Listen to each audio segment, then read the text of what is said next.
going to install this 20-inch light bar. It's made by Nilight. I have one on my machine, and I'm gonna put this on my father-in-law's machine. They're pretty decent light.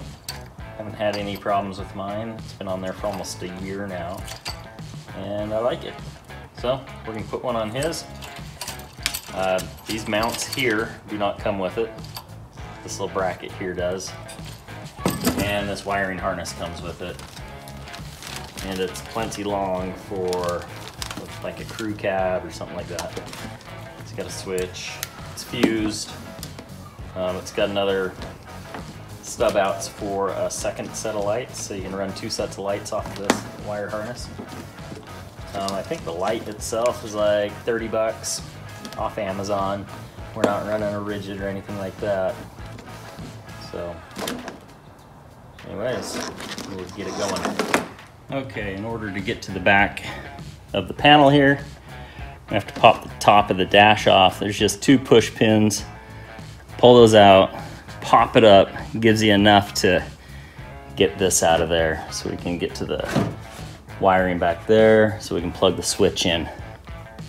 So now we'll move over here to the front of the machine. The relay installed right here. From there we're grounded right here, hooked up to the terminal or to the power right there, keyed power. Switch is running through here behind the dash, and the rest of the harness is going to come down here. And we got a street legal kit in there. Some wiring, there's a few wires in there. It's all relays and fused and everything. Kind of looks a little spaghetti-ish. But. Okay, we got that wrapped up.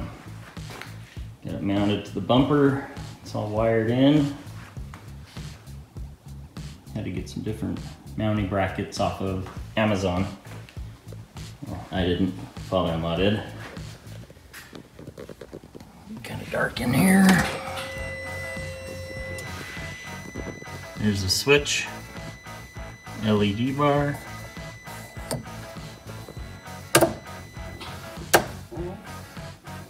Pretty bright. It's a lot better than the headlights that are on here. Anyways, it wasn't too hard of a job. The biggest issue is that the wiring harness is so long. You have to cut it down and heat shrink and all that kind of stuff. So just to get it to where it needs to be, because honestly, it's like 6 feet too long. But you got it taken care of. Should be happy with that, I think. So, I would recommend these nilight bars. They're pretty good. I know they stand behind their warranties. I've heard of people having a couple LEDs go out on their light bars, and they get a hold of them and they send them a new one right away. No questions asked, no nothing. So, anyways, for 30 bucks, 40 bucks, whatever it ends up being with the wiring harness and brackets, all that, I think it's a pretty good setup. You can spend as much as you want on a light bar, that's for sure. And there's some really good high quality ones out there, Rigid and those other guys. But for what we do, I don't feel like it's necessary.